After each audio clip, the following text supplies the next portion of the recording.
What? I look crazy. Okay, you're live. Wow. These hairs are... How are you? I'm good. How are you? I feel rushed. The usual story. My usual story. I I didn't always brush my teeth either, and I'm drinking coffee. You're welcome. I've had worse. It's fine. I'm sure. So the theme for this week's live was political thriller. Who chose that? I Theme. did. Okay. And then you selected the options. Yes. The options were... From 70s political thrillers. 70s political thrillers. The options were The Parallax View, The Conversation, The Conformist, 3 Days of the Condor, and Investigation of a Citizen Above Suspicion. Such a great title. So this was the first time the poll was a little more even. Mm-hmm. But The Conversation won. Your voice matters. This is not really a political thriller, though. I disagree. I think it's one, it's closely associated with the Watergate scandal because this was filmed and came out right before that happened. But in retrospect, everybody associates it with that, but also as a metaphor for kind of what's going on in America. But when I said I wanted political thrillers, I thought we were going to watch movies about like elections. Well, what did you vote for? I created the poll, so I can't vote for it. it. That's right. What would you have voted for? I don't know. Maybe The Parallax View. Okay, which is very good. Okay, this movie is set in the 70s in San Francisco. Gene Hackman plays a guy named something Caul. His name is important. Harry Caul. Harry Caul. Yeah. And he's like an investigator who does like surveillance. Private business. So he gets hired by some person to spy on this man and woman. So we hear him taking like recordings of them. And it sounds like the two people he's recording are afraid of being killed by the man who hired him. So Gene Hackman is very concerned about personally delivering the tapes to the person who hired him so that he could like question him about what's happening. But the guy refuses. So Gene refuses to hand over the tapes. But his people end up like breaking into his place, stealing the tapes. Gene goes to see them. He gets his money. And he realizes that the gag is the man who hired him is not trying to kill this woman and this man. This woman is his wife, but she is trying to kill him. But when Gene goes to get paid, it's in like a hotel room. So Gene books the hotel room next to his boss, the guy who paid him. And he hears a murder and he assumes it's the woman. But we find out that she was screaming because he tried to like grab her, but she was there to kill him. And she does. So at the end of the film, we see that she's still alive. Gene sees she's still alive. And his boss is dead. And then he sort of comes to crisis about realizing that it's his actions that led to the death of this man. Like perhaps had he turned in the tapes sooner, the guy could have found a way to not be killed. The end. There you go. And he was gun shy from the beginning, though, because he used to work in New York, and this line of work ultimately led to the murder of 3 people. So, ironically, him withholding it from this person caused exactly the same scenario. I think the movie's good. I think it's an excellent film. It won the Palme d'Or at Cannes. We have to remember that this also came out the same year as Francis Ford Coppola directed it, as Godfather 2. He had just come off of The Godfather. Those were back-to-back Best Picture winners. So, he's striking 1,000, as they say. You didn't care for Gene Hackman's performance, but I do quite like him in this.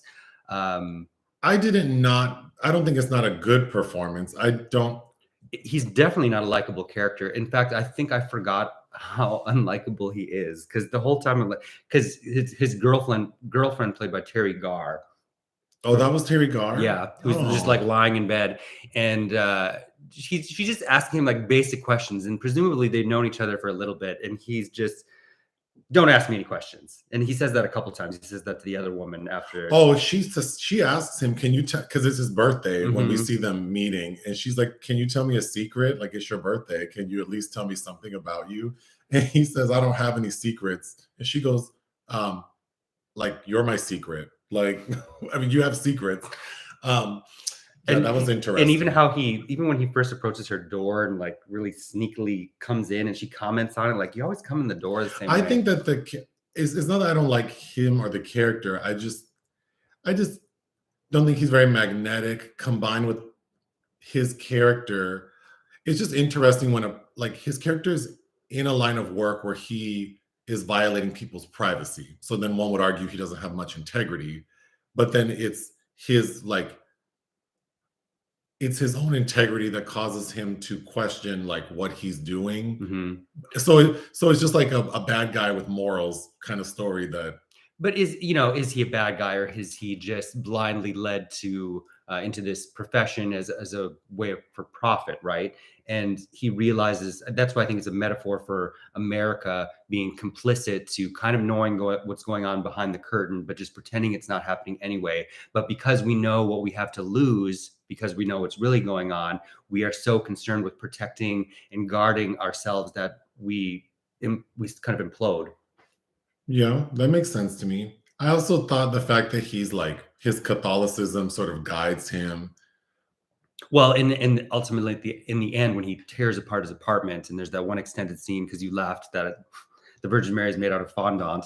It was hard for him to shatter it, so I thought it was made from fondant. But he's looking for a bug inside it. But this is a symbolically representative of his his faith and his ideals and his guide, and he's had to literally rip that apart as well. I think the film's very good. I think Gene Hackman, like that character is very interesting. In the film, I had never seen it. I thought it would be more thrilling, Sure, more dark. Well, I think that it's got a great score from David Shire.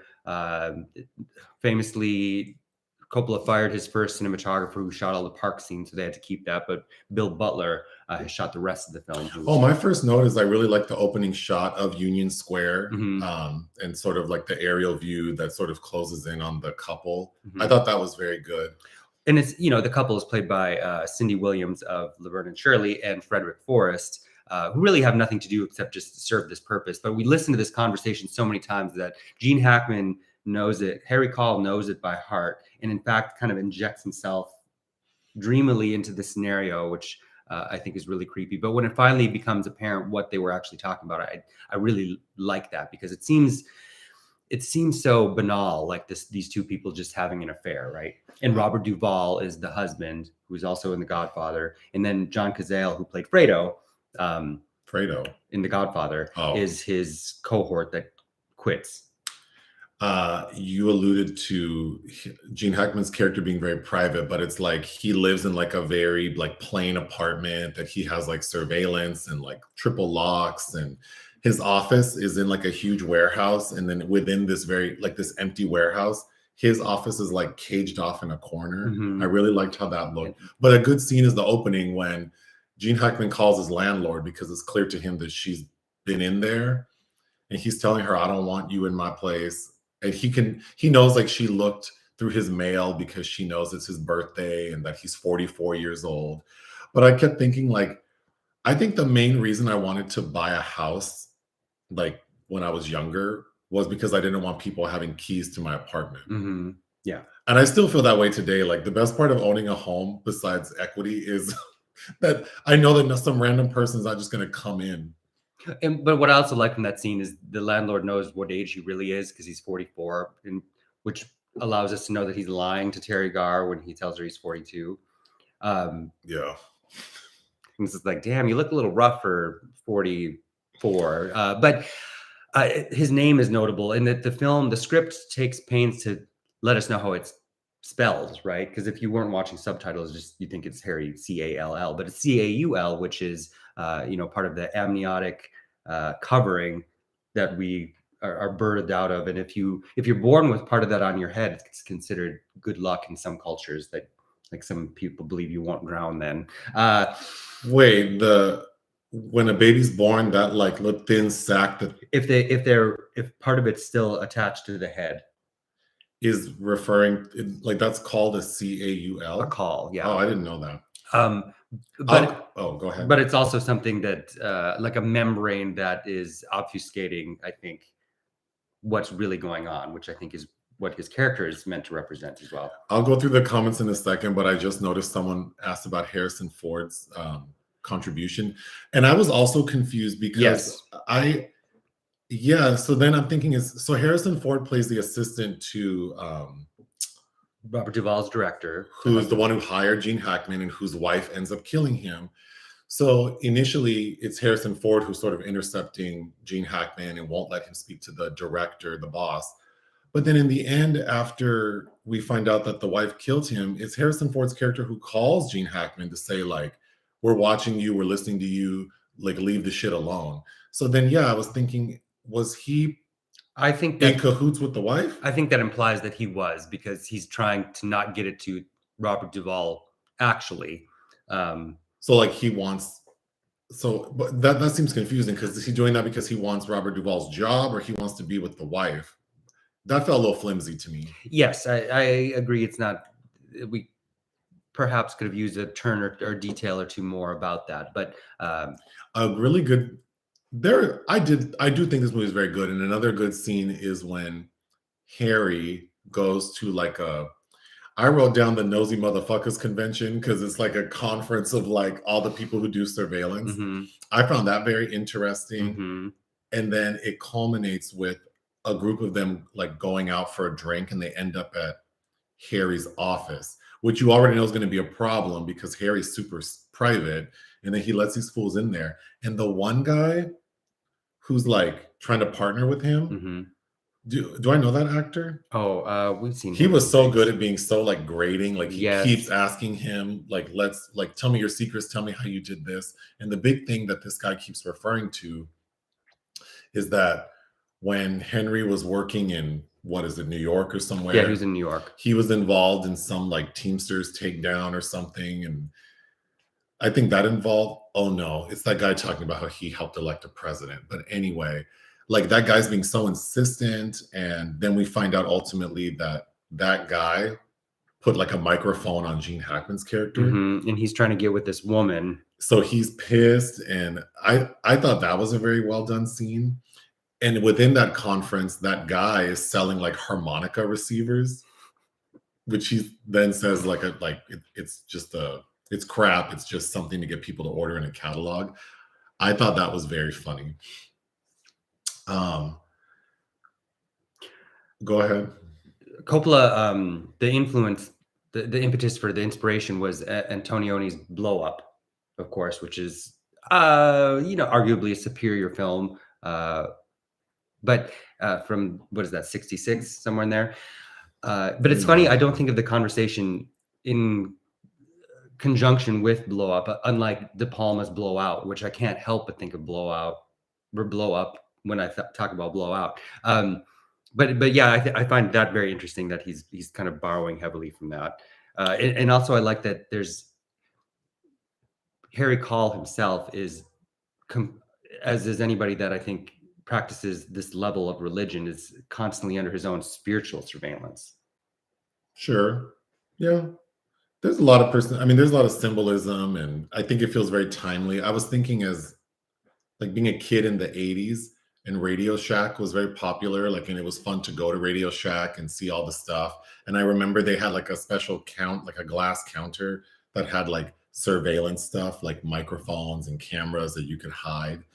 And I remember thinking that was such a big deal. I remember thinking we had a neighbor who everyone would talk about having a camera like at the front of their house, which was such a big deal. And now everyone has a camera, several at their home. And so then you and I were talking that I feel like September 11th was I think a big turning point as far as like how we interpret privacy. Mm-hmm. But then I was saying, when did we sort of forget that we're always being watched? Because it seems like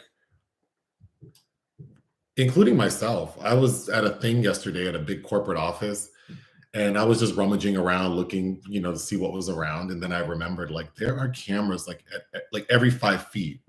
Yeah. So it's just interesting that there was a point when I think because the technology was fresh and the prospect was only available to certain people, right? Because it was cost prohibitive, I'm sure. Hmm. And then now it's like, well, literally everyone has a recording device on them, but we don't act like we know that we could be recorded. Like we're not on our best behavior most of the time. Right. Or what are we revealing ourselves that we aren't entirely conscious about all the time? Right.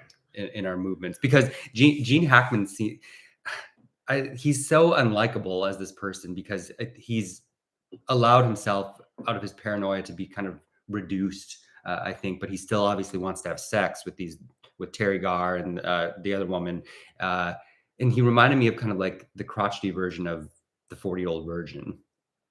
Yeah, and I didn't dislike the character. I just expected I wanted two things. I wanted to be darker, more thrilling, and then I wanted to see him sort of spiral.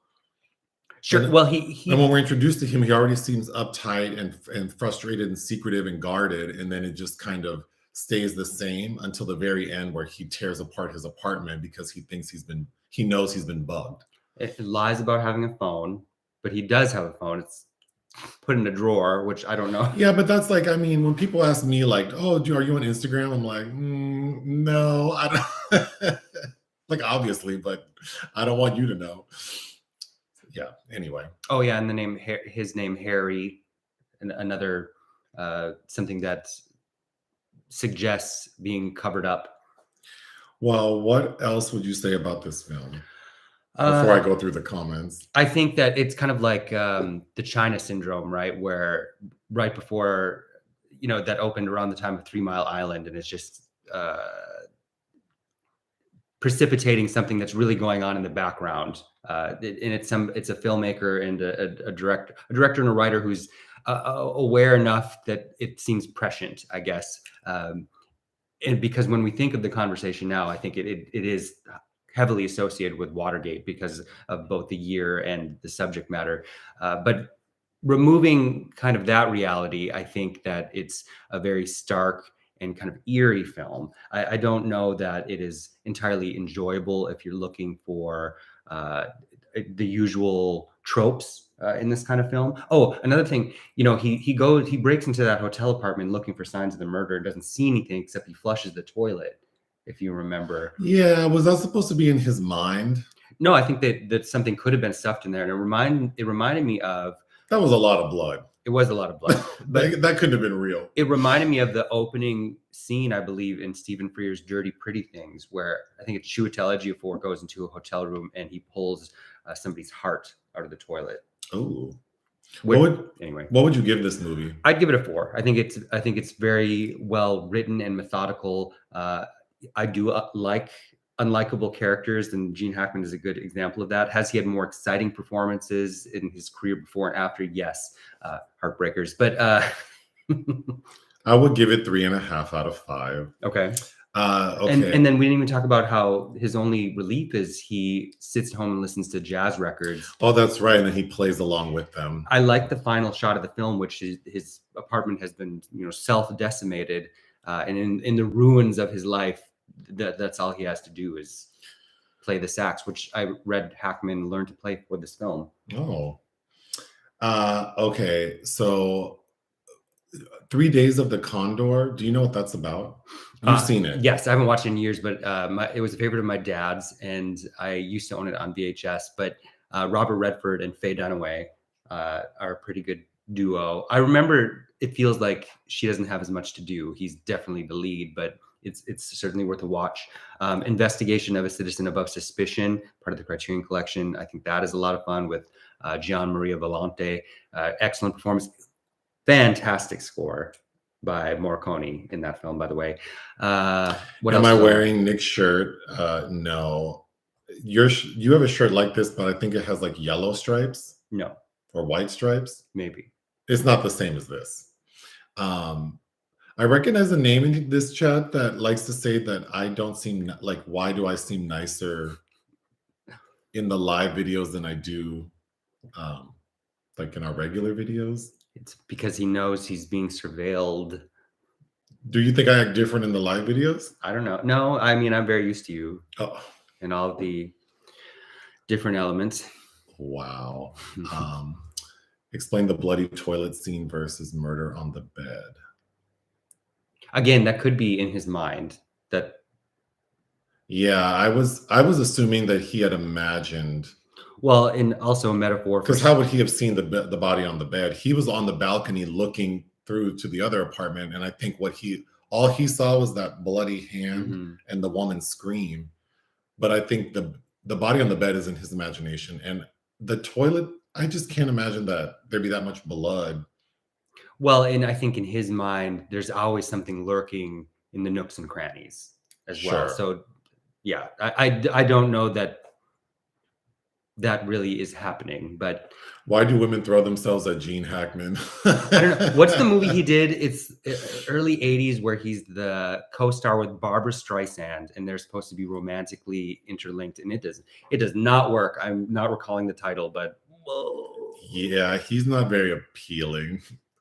And that hair in this movie is not. No, but he was a damn good actor. Royal Tenenbaums, I don't remember. Unforgiven, which is French Connection. Again, I think that film is better. It eclipses everyone's performance in it. But have you had an apartment situation, like a rental situation, where the landlord would like come in off? Well, yeah, you did when I moved in with you. Well, I think he liked us. When I first moved in with Nick, it was like this old tiny apartment in like a brownstone in Minneapolis. And the building manager he was a homosexual. This older gay gentleman. But he had kids from his past life. He was very nice, but he was kind of a creep because he would often be in his underwear and or he would just show up. Nick, the apartment was very small, and you had like what should have been like the main pantry closet of this tiny apartment, and you had turned it into like a movie library. Of course. And he would come want to borrow movies, and he would just come over a lot. Yeah. And then he had a daughter who was special needs, and she liked to ring my bell. He kind of let her roam the building, so she would just come at any hour and just like bang on the door. But she would. It was kind of amusing. She did drive-bys. But well, because I got to know her, so then it wasn't like I was mad. It was just more like, oh, I forgot her name. Do we want it, Claire, fucking Claire, banging on the door. But added to the charm of the experience. Sure. Let's see. And then he would come borrow Betty Davis films from me to show his like pre-adolescent son, and I'm like, you're gonna make this kid. Oh. And is Enemy of the State with Will Smith? Yes. I don't know if I've seen that. Oh, it's good. 1998. I believe John Voight, Tony Scott. I think Jason Robards. Might have been one of Jason Robards' last films. Has won an Oscar for All the President's Men. I didn't put that on the list, even though, of course, that's your quintessential 1970s political thriller. So I chose the theme for this week, but that's because someone suggested it in the comments, and since next week is election day, it seemed appropriate, even though this is not an election movie. I disagree. But you chose the actual films to survey, and then you have really taken a liking to Letterboxd. It's been hanging over my head for a couple of years because I've had this very lengthy spreadsheet with 11,000 plus titles on it. And I was using a different rating system, and I have a lot of other information. So we were trying to talk to a programmer to upload it, but it was just causing too many problems. So I'm just entering them one by one, starting from when the list started. So I just started. But you like it because you're paying for Pro, so you have like analytics, which you were showing me last night, and it breaks down like the directors you've watched the most, the actors. It even has like what percentage of like the top 10 movies have you watched, or according to famous lists. Yeah. So it actually is, for people who care about that kind of stuff, I think is very interesting. It is very interesting. For someone like me, it wouldn't make sense because most of the movies I watch were not films I wanted to watch or chose. So it's like, wow, the fact that I've watched probably, like a bunch of a particular director was not at my own accord. But for you, it's very interesting. It is interesting. Tyler Perry is still figuring very high on that. Tyler Perry's high on your list because, yeah, you've watched every Tyler Perry movie. But I don't know what the analytics aren't saying much about me specifically, since I always say I will watch anything. Because how do you criticize or judge something prior to watching it? And you never know where like you get your own really interesting ideas from nuggets that seem throwaway in books or films. But I also like seeing old technology in movies and how far we have not come. Like we still don't have flying cars. Well, I like that scene where this is how we spy on people, and it's perfectly fine. I could rewatch Mississippi Burning. It's hard.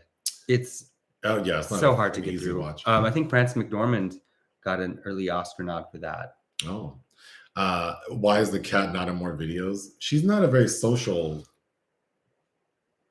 Yeah, she is. She's chatty, but she just doesn't want to come and hang out. Like, if she's bored, she will. Yeah, but at this hour, she likes to sleep, so she's probably upstairs asleep.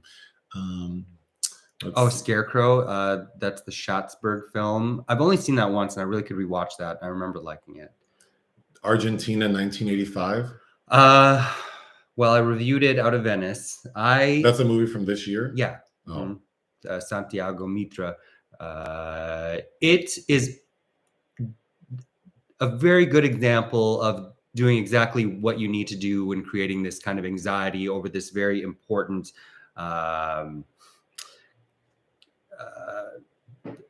case against this military tribunal in Argentina in the year that it says it is. I was kind of surprised at how much information that it's kind of leaving out that I knew about and kind of wanted to see referenced, i.e. The United States involvement in everything that happened over there. But yes, Ricardo Darin, great lead performance, even like the other guy in it. It's very well shot. It's a fine movie. I just felt like it was doing some basic things as well. I think Klute is a good movie.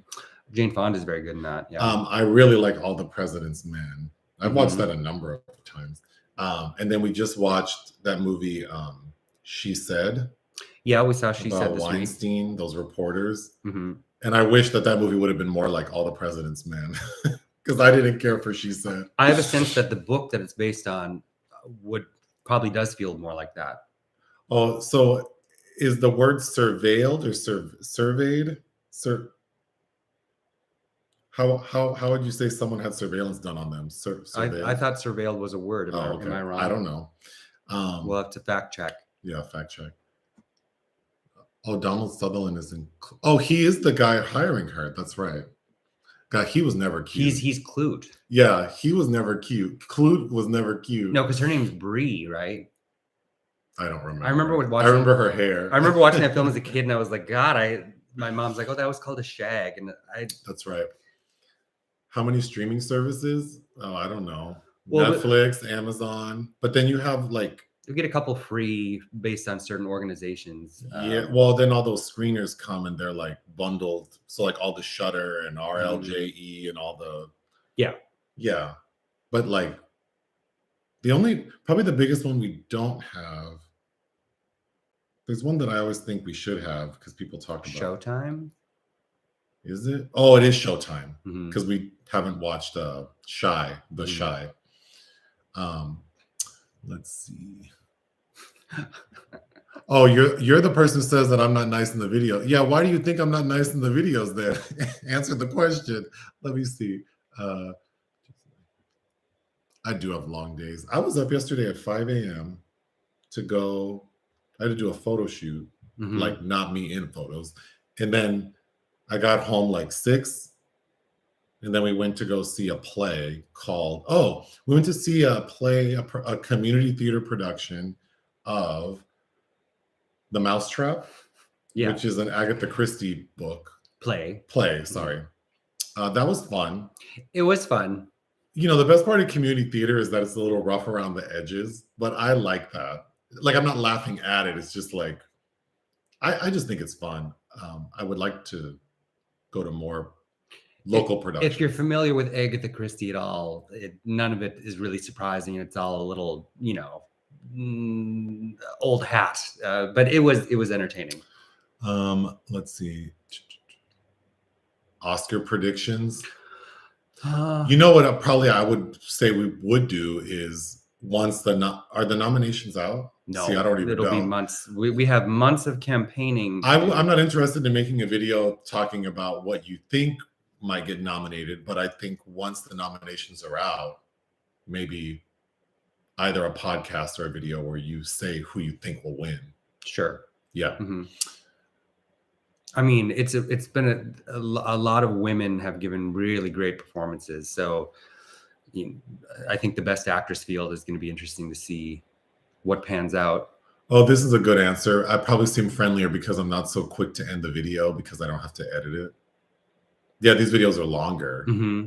So that's probably... You seem less bothered, maybe. Yeah, because I know I don't have to pull images, or when you start rattling off things, I don't have to worry about it. That's probably what is happening. Oh, yeah, you're the old landlord. I think he had a crush on you. Or you. I don't... I feel yeah, but like he was bothering you before I moved in. It just seemed a lot more pervasive when... Or maybe both. I mean, he wasn't like... He wasn't out of line. It was no, and he wasn't like repulsive. I just thought I had never lived in a situation where like there were. I never lived in a building like that because I had come from. Yeah, because I had moved to when I moved to Minnesota, I was living in a very fancy like high rise where there was like concierge and they were all stuffy, and then from there I moved. Like I had never lived in a situation where I live in like a building where the superintendent's like super friendly. So that was weird, but I have fond memories of that living situation. And it was so cheap. How much was rent? I probably because I shared a flat on a higher floor in that building with an old friend, and then I moved into my own, and I think it was $600 a month. But when I lived on the higher floor, it faced the windows of the building manager. And I had a habit of just not wearing any clothes all the time, as you do when you're comfortable in your home. No, you do it on purpose. No, but you don't see the windows open. I mean, it was a quiet street, and I'm like 3 floors up, but I was on my mother, and then I saw the building manager looking at me in the window, and I'm like, oh my God, and my mom was like, why are you naked on the phone with me? Right. But even like, how are you going to know? I don't know. I feel like it's a cult. I don't know why people like to be in their underwear, like around their family members. I feel like that's a thing. Because you were in your underwear around your sister. Well, the first time. Like not explicitly, like she came over while I was in the midst of getting ready. No one has ever knocked on my door and I didn't have time to put pants on. Like, yeah, the first time when I met your sister, she was young. And I remember she spent the night the first time she spent the night. Mm-hmm. And then in the morning, you were just like walking around your underwear. And I'm like, oh my God. Flowers in the attic. What's happening? Oh my God. Do not suggest. Well, because in my family, there's absolutely no way. I don't even think my sister's ever seen me without a shirt on, let alone like walking around in my underwear. So I always thought that was funny. Well, I don't know that our family can speak for all white people. But, I'm being funny, but yeah. I think we had our own eccentricities, but yes, I do think that's uncomfortable and was not a habit. Am I wearing my flannel? I have like 5 shirts that are all the same style, but different patterns. And I think because it's getting chilly, I wear the same outfit every day. Mm-hmm. I wear a black Top Man t-shirt with pants and Chuck Taylors, like no matter where I go. The club, work. We're going to go see a screening where they said it's like, what did they say? Business attire? Business attire at a screening at the Chinese theater. Man's Chinese. What is the movie? The Son. The Son. Oh, the Father, the Holy Ghost, or what is it? Florian Zeller's trilogy.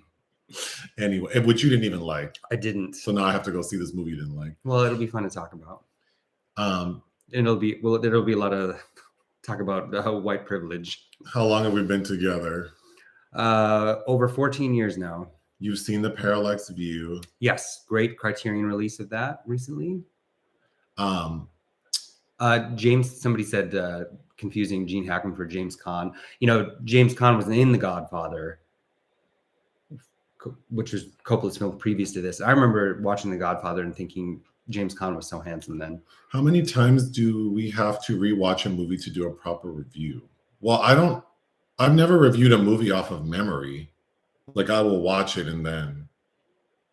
Oh, yeah. Like we're not making reviews of films we saw 10 years ago and we're just going to talk about it. Like it's always like we just watched it and then. But yeah, so is that the question? Yeah, we don't do reviews off like a memory of a movie we saw sometime No, ago. if I'm going to speak on it or write about it, I have to rewatch it. Yeah. Well, I'm glad you enjoy spoiler reviews because that's what you're getting. Yeah, Letterboxd. I will continue to try to add things. I don't have a spreadsheet, so it takes me much longer because I literally have to like look at the video and look at what I gave a movie. So that's going to be a lot of work. It is so time consuming because I don't even know if I've entered. I've just gotten into 2011 this morning. Oh God. Do you watching all those Tyler Perry movies? I mean, they can be fun. There's something, I was really surprised that I enjoyed the first Boo. The plot is terrible and trash, but I mean the supporting comic characters are kind of funny, and he's found a circle of people that he can just kind of let them rip, and every now and then that's entertaining. And then he does get interesting people in some of them, right? Yeah, like yes, Taraji or Kathy Bates or Angela Bassett or Janet Jack. I mean, Alfre Woodard. Yeah, he gets really interesting.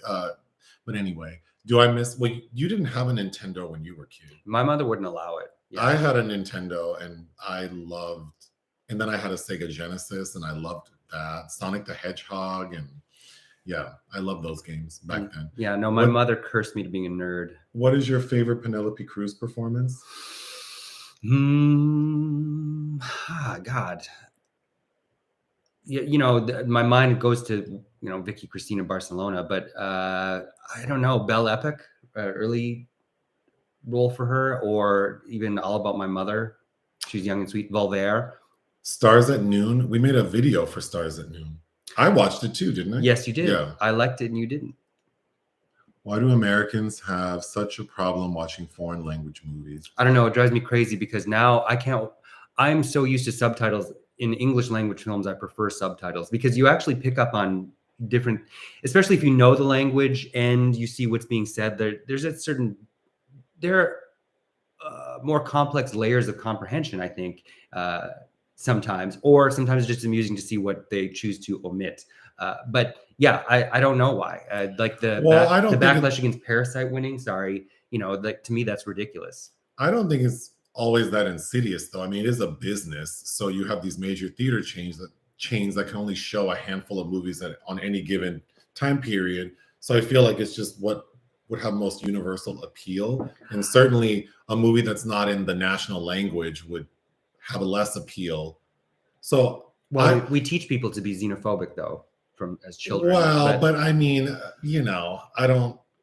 We live in a world now where everybody is glued to their phone and texting and reading text and on Twitter and whatever social media app you're on, so you can read subtitles.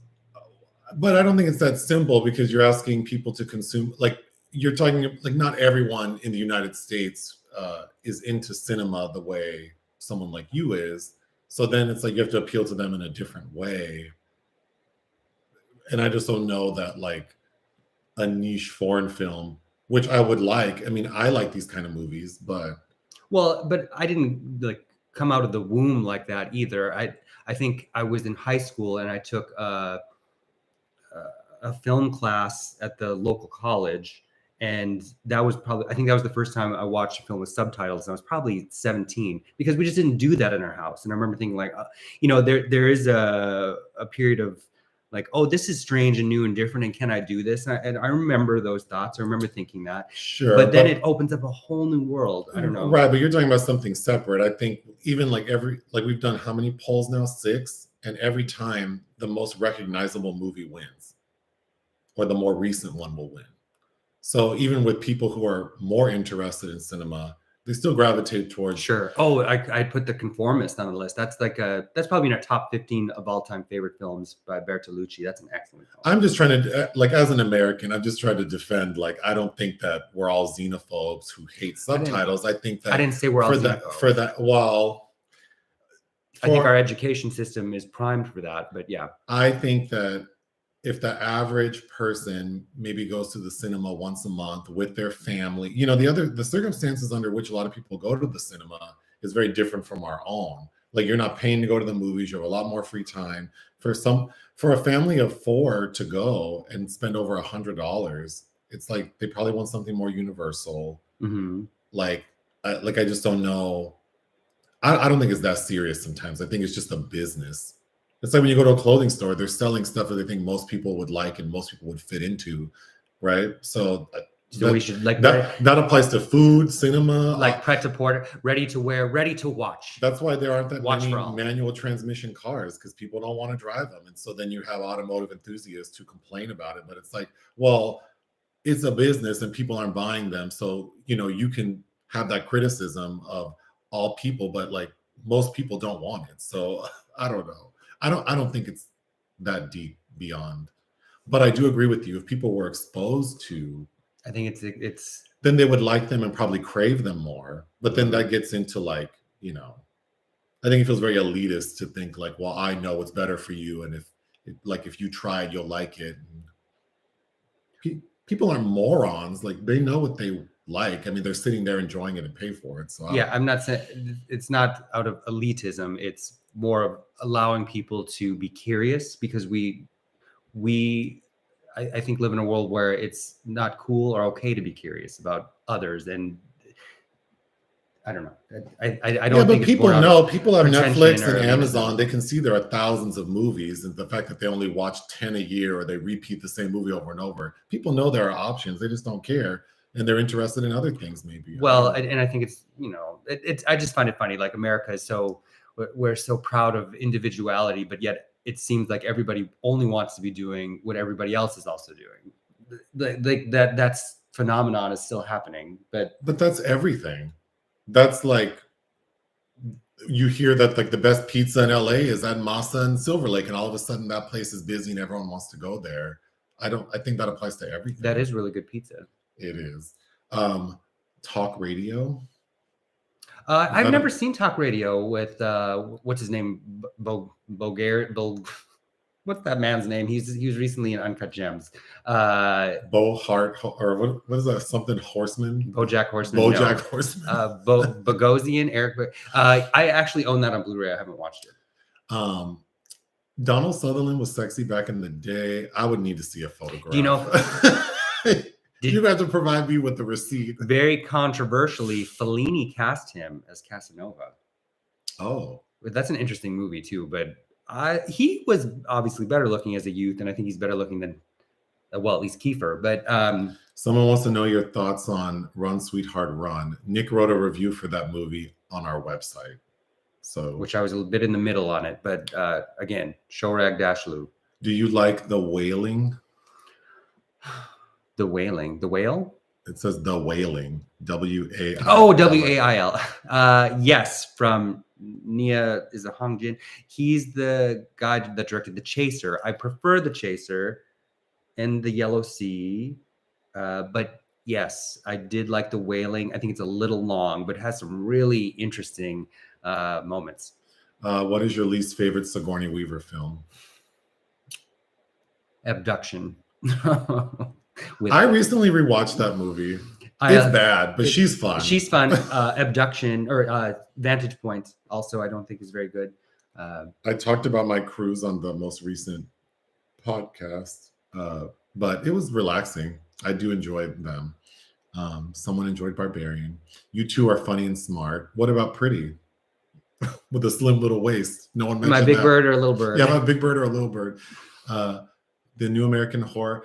I did look up the New American. I think it's on Hulu. Oh, is it? I thought I read that it was on Hulu, so we can watch it. I did make an effort to see where I can watch it, and if someone could tell me how I could watch it, and provide me instructions, I would start the new American Horror Story. Do you agree that Mulholland Drive is the best film of the century?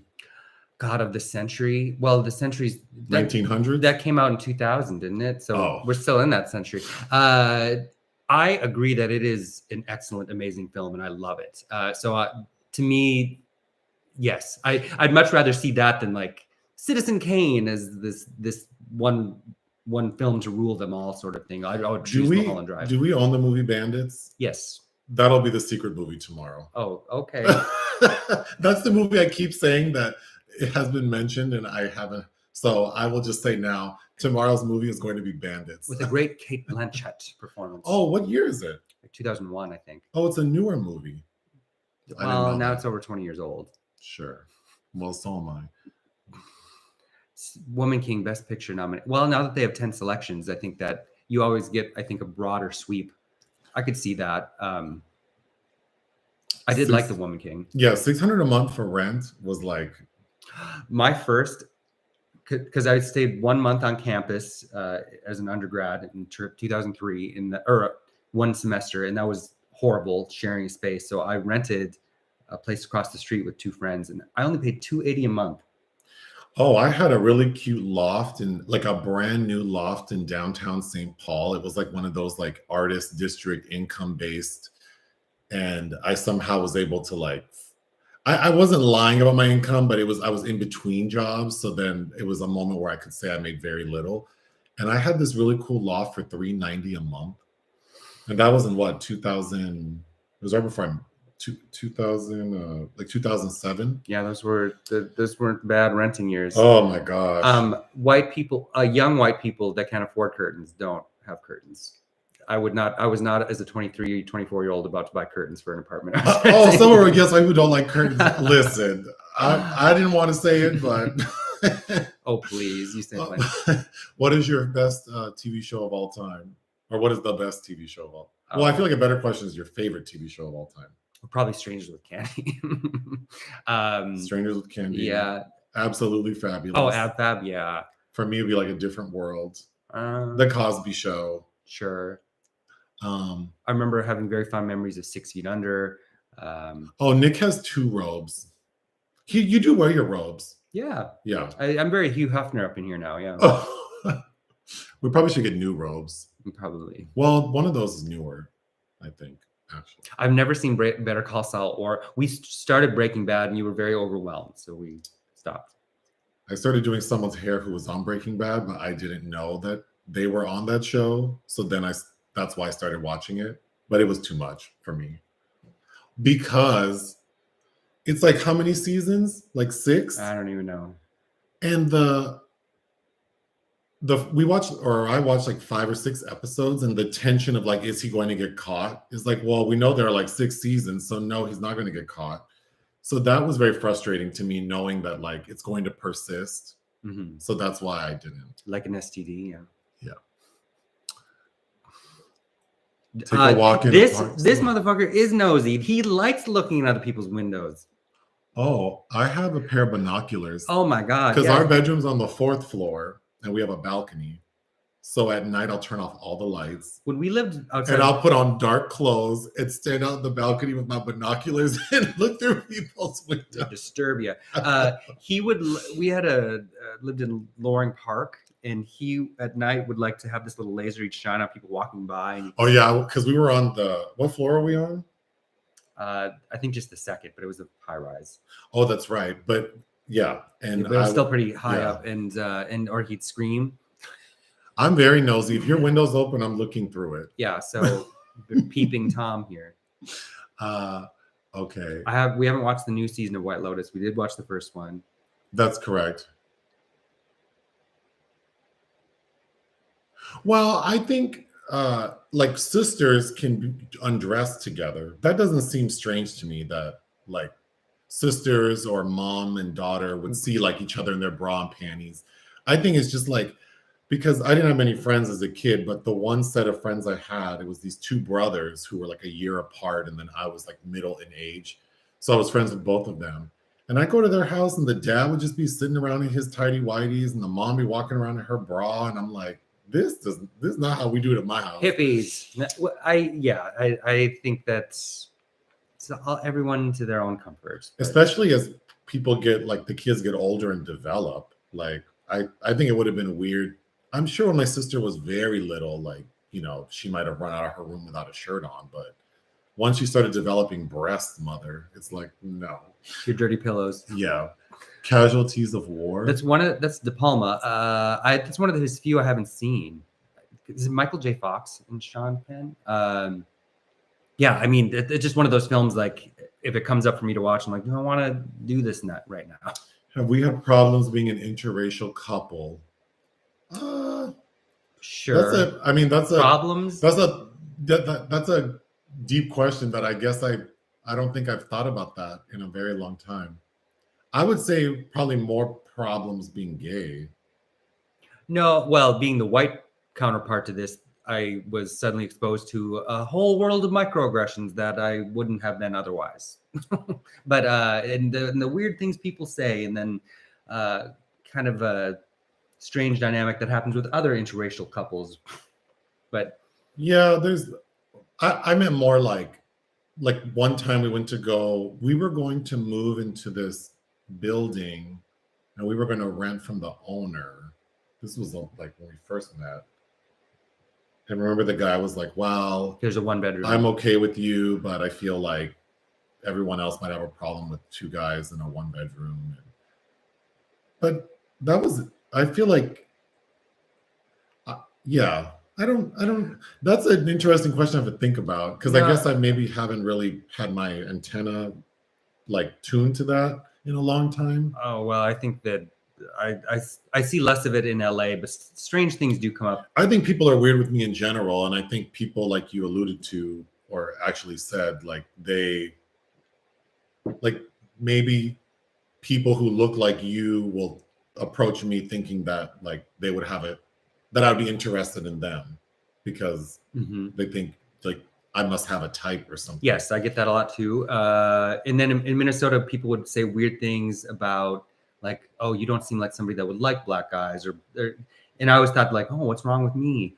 Not kind of realizing as God, how old was I then? Like what they were really saying, I think at first, but yeah. We have 8 minutes. Hold on. Are you going to review Wendell and Wild? I would like to. That's what's his name who did Coraline and Nightmare Before Christmas, Harry Selick. If we had a category, for another live category, the movie Tusk, if that were an option, what would that category be? Because I think odd indies is too big. Mm-hmm. So it could be like animal related indies or something. whale horror film.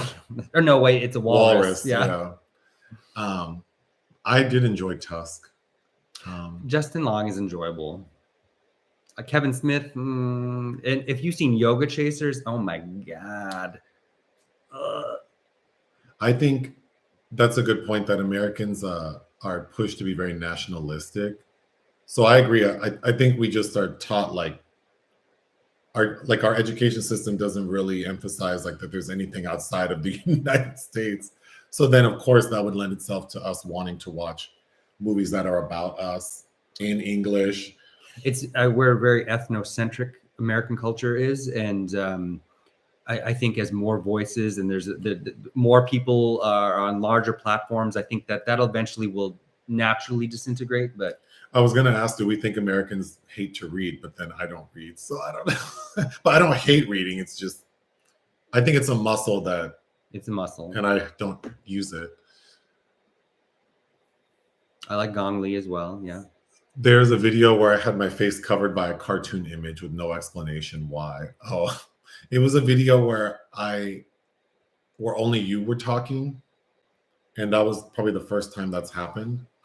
So I was making a lot of weird faces, but not like in reaction to you. I think I was just not used to being on camera that long, having nothing to contribute. He was just trying to make it through, y'all. So I was making really weird faces, like sticking my tongue out, and like at one point I think I was like digging in my nose. So then no, not like that, but I think I was doing like weird stuff. And so then I thought, oh, the graphic designer who's helping us make merchandise, she had made some little animated faces for me.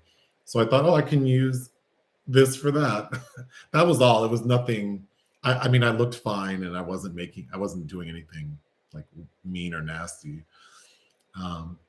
Okay. We've never reviewed the movie Doubt, but I have seen it. Yeah. But yeah, Eric Bogosian. Yeah. I love Gong Li. To Live is very good. Mommy, a Canadian film. Have you seen that? Oh yeah, Xavier Dolan. I think we've talked about that in a chat before. I like Xavier Dolan's first film, and I think it's been a series of diminishing returns since then. I also don't really like him as a person. What's the scariest, most disturbing movie each of you have seen? Oh gosh. I always say kind of the same thing, like Man Bites Dog. It'd be like racial things or like movies I've seen about the Holocaust. Things like that are just like, oh my god. But horror wise, I can't. Horror wise, I think maybe partly out of nostalgia, but I think it's just a very well crafted film. Kubrick's The Shining, I think always gives me that spine tingling feeling, and I don't know if it's maybe the timpani drums or what, but Your memory's impressive. I agree. So many people keep asking about Run, Sweetheart, Run, but I also read your review and I'm like, I'm not super excited about watching this movie. It's okay. And then people keep asking about Interview with a Vampire. Yeah, I would like to watch it. The series. So people are saying nice things. Thank you. Yeah, I'm sure we will watch Black Panther 2. Well, no. They're not allowing any guests. They're not allowing guests, so Nick's going to watch it by himself. So we'll make a video, but it'll just be you. Well, I suggested we just go to a different early screening so you can see it. But actually, I'm a bigger fan of Black Panther than just... The Tenant, Polanski, 1976, part of his Apartment trilogy. I did really like it. I could rewatch it. Favorite of mine, Isabella Johnny is in that. The Tenant, 1976. Mm-hmm. That's a Roman Polanski movie? Mm-hmm. Oh, I need to watch that. 8 is enough. Thank you, Tyrone. It was not Aaron Paul, no. Of whose hair I did. Oh, that's right. The t-shirts are coming. I'm trying. Oh, did you say a curse word? I told you, motherfucker. Oh, you did? Okay. I curse all the time. Yeah, you do curse a lot. Well, I was told that you're not supposed to curse a lot on YouTube, so I tried to... Well, especially the F word, yeah. You know. Or like any slurs. Well... Which is not like I want to use slurs. I don't have a problem with that. I remember thinking Tusk was interesting. Yes, families that kiss each other in the mouth are... My family, I probably have attachment style issues. We didn't touch at all. I might have seen things, but there was no touching. No hugging. Families kissing each other in the mouth. That's what I just said. Oh yeah. I don't know about that. Wheelchair. What does that mean? I'm like Jimmy Stewart in Rear Window, but without the... He's a peeping Tom. He's with his binoculars looking at all the neighbors. Miss Lonely Hearts. You know what I should do? I should transfer my binoculars to my car and then just do night driving where I go. No, don't do that. Somebody will have a problem. Hi, Florida. And Disturbia is a kind of a remake of Rear Window. I've never seen Disturbia. Yeah, I think living in a bigger city makes being like a non-traditional couple. I think just being part of a disenfranchised group in general is easier in a larger city. Well, yeah, there's just everybody's got too much shit going on for any of that nonsense. Usually, Pieces of April. Katie Holmes, Patricia Clarkson is good in that. We own it. Have you seen Horns with Daniel Radcliffe? Yeah, I interviewed Alexander Aja for that film, and I didn't like it. But I really wanted to meet him, and that was not a good interview. Nick wearing the hairpiece was just me trying to experiment with like lace front like pieces. So that was it. What about Ken Russell, Mariana? Yeah, what about Ken Russell? I love Ken Russell. The Devils is in my top 10 of all time, which I've made you watch. And God, all of his 70s work with Glenda Jackson is mwah. He petered out. He fell off hard, like with Whore starring Teresa Russell, but excellent director. Have you seen The Lighthouse with Robert Pattinson and Willem Dafoe? Of course. I yes. watched that too. I liked it. I did like it a Why lot. don't you like Xavier Dolan as a person? I've met him. Oh, there you go. We did start Uncoupled because a friend was kind of making fun of it, but I wanted to watch it because I really like Tisha Campbell, who he was making fun of. I like Tisha Campbell as well. So we watched like one episode. I don't know that I would put it back on. Okay. With all the, I mean, if I want to watch Interview with a Vampire and American Horror Story, I still have to watch I May Destroy You. That's still in my head. Thank you. You like the podcast. I don't know why a person would not get notifications except like, is the bell button pressed? I'm not an expert. I don't know. Contact IT. I don't know. They like your little wiglets. God, those were so uncomfortable. I was not getting any sleep. Okay. Well, yeah, we have to get ready to go see a really bad Hugh Jackman film. Oh, Hugh Jackman. Is it like a drama? Yeah, it's from the director of The Father, which you really liked. I did like The Father. Well, I did too. I was looking forward to going to the Chinese because there used to be an Auntie Anne's there to get a pretzel, but now it's not there. So I don't know what I'm going to do. Oh, there's a no, there's a. Isn't the Coffee Bean still open? Oh, I don't know. Something's over there. I do like that sugar-free chocolate powder at Coffee Bean. I used to order that for you. We used to have that powder. Yeah, I'll order a large coffee with a scoop of chocolate powder put in there. Yeah, we watched For Colored Girls. When that first came out, we watched that like 3 times in succession, I remember. Hi, New Jersey. Oliver Reed was very handsome. I'll have to look him up. I can't confirm that. He was a notorious alcoholic and ruined himself. But Nick did not get to dress up for Halloween. No, Joseph did not want to go anywhere. Well, you could have gone somewhere. That hasn't stopped you before. Yeah, but Halloween's different. Like looking out. You've gone out on Halloween on your own. I have, and I as Vladimir Lenin and looked. Okay, we need to go, but I'll figure out a theme for next week. Okay. And that's all, folks. Anything else? Mm-mm. Okay, bye.